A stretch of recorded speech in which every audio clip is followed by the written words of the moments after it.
Let us face, without panic, the reality of our times, the fact that atom bombs may someday be dropped on our cities, and let us prepare for survival by understanding the weapon that threatens us.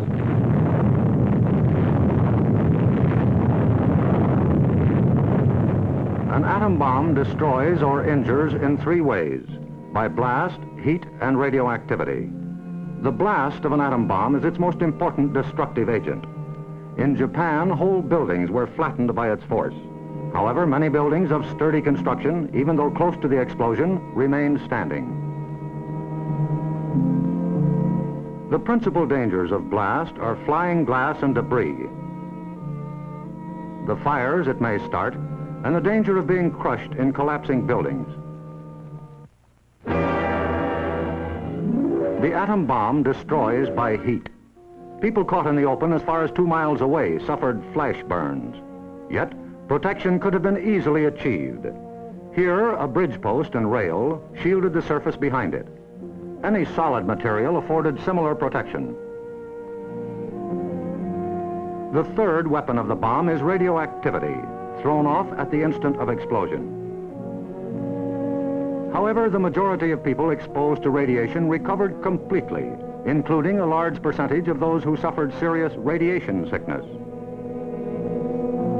Today, they lead normal lives. They bear children. Their children are normal. These, then, are the weapons of the atom bomb that we must protect against: blast, heat, and radioactivity. Our cities are prime targets for atomic attack, but mass evacuation would be disastrous. An enemy would like nothing better than to have us leave our cities empty and unproductive. If an emergency should come, our factories will be battle stations.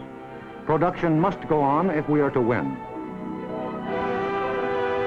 Our offices and homes will also be posts of duty, not to be deserted. With the knowledge of the first atomic explosions to guide us, our chances for survival will be far better than those of the people of Hiroshima and Nagasaki, if we act on our knowledge and are prepared. The first job is to look over your own home for shelter possibilities. If you live in a private home that is well built, the cellar is the safest place to be.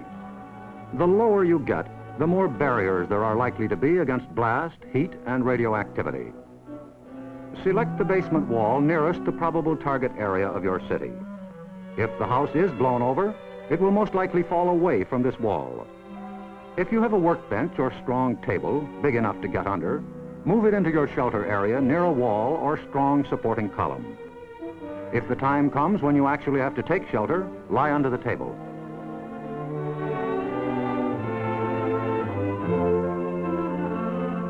If you live in a home that has no basement, choose a shelter area without windows on the ground floor. An interior hallway is probably best. In time of emergency, the shelter area should be cleared of mirrors and other objects that might cause injury. If you live in an apartment house, rules for taking shelter will be posted in your building. Learn them. Also, learn the location of public shelters in areas where you work or frequently visit. There are many things you can begin doing right now. Fireproof housekeeping is one, so clean up that attic. Keep waste in covered containers. Don't let trash pile up in the yard. Set aside a small supply of canned goods. They're safe from radioactivity. Have a good flashlight on hand. Electric lights may go out. Keep a first aid kit and learn how to stop bleeding. Make a habit of keeping a bottle of fresh water handy. A radio will be important for receiving vital instructions. Finally, prepare the shelter area and collect all necessary shelter equipment.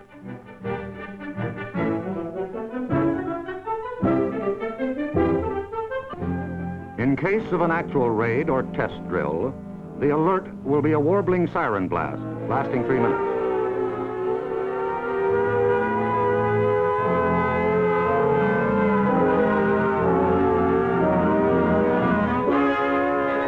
Once you hear this, act fast.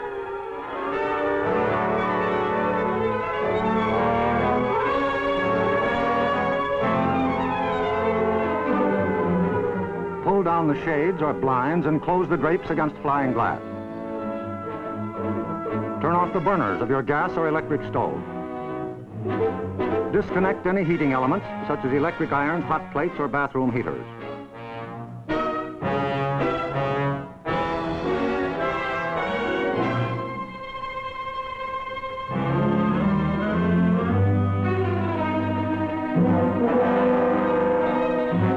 Close all outside doors, but leave them unlocked.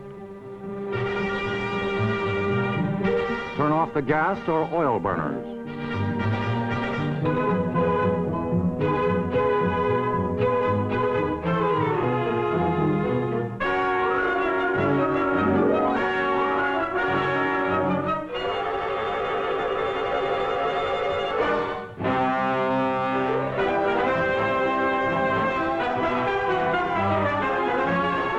Taking shelter may be a race against time, even when you have some advance warning. But possibly, there may be no time. An attack could come without warning. The sky would suddenly light up. If a doorway is right at hand, use it. If the nearest shelter is more than a couple of steps away, fall to the ground immediately. Flying glass and debris are immediate dangers, so stay where you are until you're sure it's safe to move.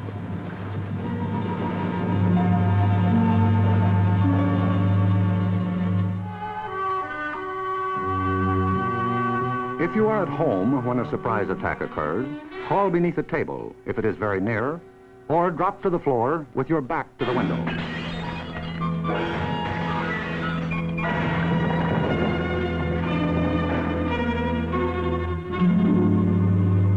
The immediate danger is over in about a minute, unless the explosion occurred near the ground or water. In this case, radioactive materials are trapped in the particles of dirt or water thrown up by the explosion. When these particles fall back to Earth, they may be dangerous. So get indoors immediately after a ground-level explosion. Cover broken windows against radioactive dust with blankets or cardboard. Civil defense radiological teams, equipped with radiation survey meters, will check on contamination in any bombed area. Stay under cover until you hear officially that it is safe outside. If you have been exposed to radioactive dust, wash the exposed areas. Pay particular attention to your hair. Get all the dirt from under your fingernails. If the people of Hiroshima and Nagasaki had known what we know about civil defense, thousands of lives would have been saved. Yes, the knowledge is ours, and preparation can mean survival for you. So act now. Someday your life may depend on it.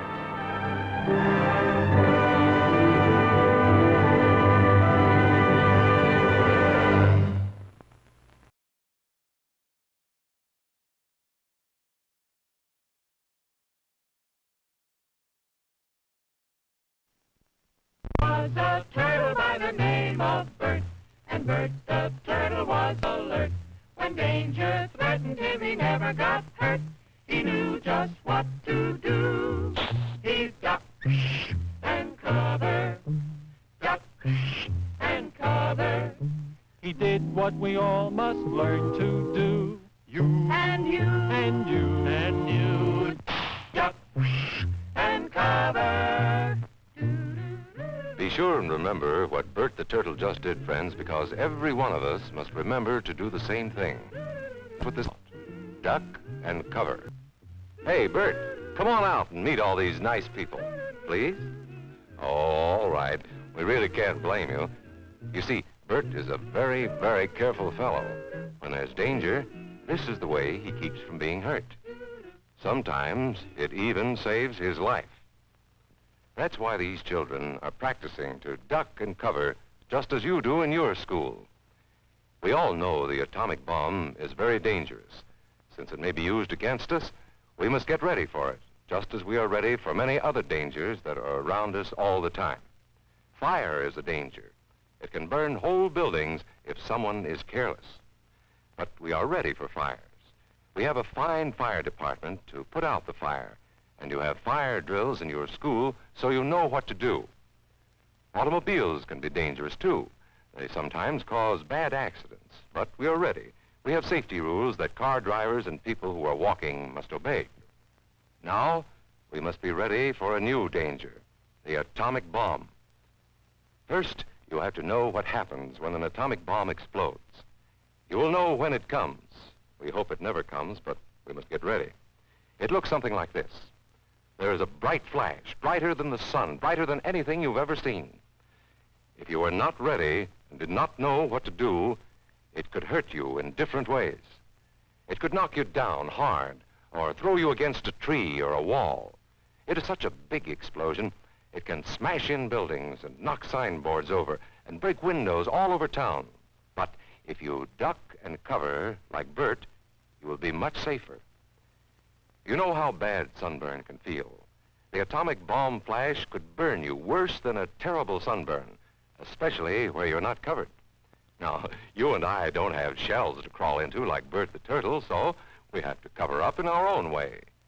First, you duck, and then you cover. And very tightly, you cover the back of your neck and your face. Duck and cover underneath a table or desk or anything else close by.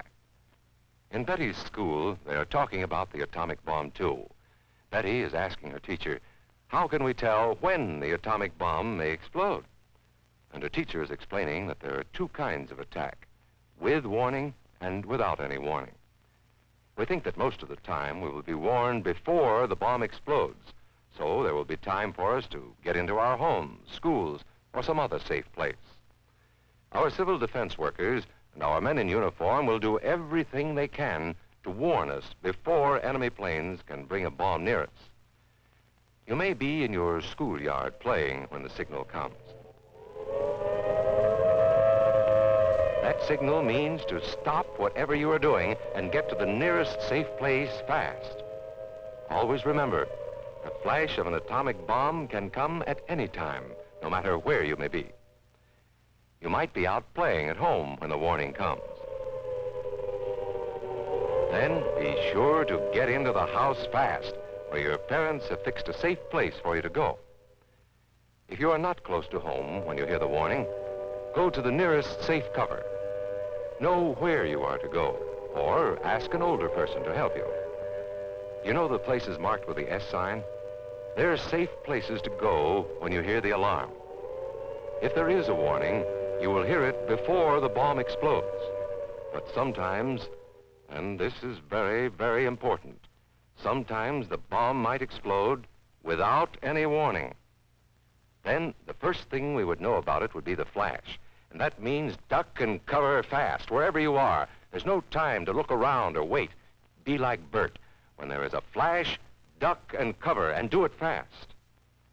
Here are some older boys showing what to do if the flash comes when you are not in the classroom. This is what to do if you should be in a corridor. You duck and cover tight against the wall this way. Remember to keep your face and the back of your neck covered tightly. Try to fall away from windows or doors with glass in them. Then, if the glass breaks and flies through the air, it won't cut you. You might be eating your lunch when the flash comes. Duck and cover under the table. Then, if the explosion makes anything in the room fall down, it can't fall on you. Getting ready means we will all have to be able to take care of ourselves. The bomb might explode when there are no grown-ups near. Paul and Patty know this, and they're always ready to take care of themselves. Here they are on their way to school on a beautiful spring day. But no matter where they go or what they do, they always try to remember what to do if the atom bomb explodes right then. It's a bomb. Duck and cover. Paul and Patty know what to do. Paul covered the back of his head so that he wouldn't be burned, and Patty covered herself with the coat she was carrying. They knew how to duck and cover. They acted right away when the flash came. If they had been at this doorway when the bomb flashed, Paul and Patty would have ducked and covered this way, like this girl. Heavy doorways are a good place to duck and cover. She will be safer, too. Here's Tony going to his Cub Scout meeting. Tony knows the bomb can explode any time of the year, day or night. He is ready for it. Duck and cover. Atta boy, Tony. That flash means act fast. Tony knows that it helps to get to any kind of cover. This wall was close by, so that's where he ducked and covered. Tony knew what to do. Notice how he keeps from moving or from getting up and running? He stays down until he is sure the danger is over. The man helping Tony is a civil defense worker. His job is to help protect us when there is danger of the atomic bomb. We must obey the civil defense worker. We must know how to duck and cover in the school bus or in any other bus or streetcar. Duck and cover. Don't wait. Duck away from the windows fast. The glass may break and fly through the air and cut you. Sundays, holidays, vacation time, we must be ready every day, all the time, to do the right thing if the atomic bomb explodes. Duck and cover. This family knows what to do, just as your own family should. They know that even a thin cloth helps protect them. Even a newspaper can save you from a bad burn. But the most important thing of all is to duck and cover yourself, especially where your clothes do not cover you. No matter where we live, in the city or the country, we must be ready all the time for the atomic bomb. Duck and cover. That's the first thing to do, duck and cover. The next important thing to do after that is to stay covered until the danger is over. Yes, we must all get ready now, so we know how to save ourselves if the atomic bomb ever explodes near us. If you do not know just what to do, ask your teacher when this film is over. Discuss what you could do in different places if a bomb explodes. Older people will help us as they always do, but there might not be any grown-ups around when the bomb explodes. Then, you're on your own. Remember what to do, friends. Now tell me right out loud. What are you supposed to do when you see the flash? Duck and